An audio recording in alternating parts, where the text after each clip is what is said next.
وہ کیسی عورتیں تھیں جو گیلی لکڑیوں کو پھونک کر چولہا جلاتی تھیں، جو سل پر سرخ مرچیں پیس کر سالن پکاتی تھیں، جو صبح سے شام تک مصروف لیکن مسکراتی تھیں۔ وہ کیسی عورتیں تھیں جو بھری دوپہر میں سر اپنا ڈھک کر کھیتوں میں آتی تھیں، جو ہاتھ سے پنکھی چلاتی تھیں اور دروازے پر رک کر دیر تک رسمیں نبھاتی تھیں۔ وہ کیسی عورتیں تھیں جو پلنگ پر بڑی نفاست سے دری چادر بچھاتی تھیں، تکیہ لگاتی تھیں، پھر بستہ احترام مہمان کو سرہانے کی طرف بٹھاتی تھیں اور شدید گرمی میں جو لسی اور ستو پلاتی تھیں۔ وہ کیسی عورتیں تھیں جو اپنی بیٹیوں کو سویٹر بننا سکھاتی تھیں، جو سلائی مشینوں پر بیٹھے کڑے روزے نبھاتی تھیں، جو بڑی پلیٹوں میں افطار کے حصے بناتی تھیں۔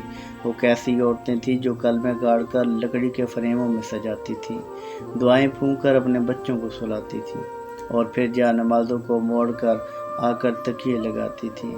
وہ کیسی عورتیں تھیں جو کوئی سائل دستک دے سے خوشی سے کھانا کھلاتی تھیں، پڑوسن اگر کچھ مانگ لے تو خوشی سے دیتی دلاتی تھیں اور رشتوں کو برتنے کے کئی نسخے بتاتی تھیں۔ وہ کیسی عورتیں تھیں محلے میں کوئی مر جائے تو ساتھ مل کر آنسو بہاتی تھیں، کوئی بیمار پڑ جائے تو اس کے پاس جاتی تھیں اور کوئی بھی تہوار ہو مل جل کر مناتی تھیں۔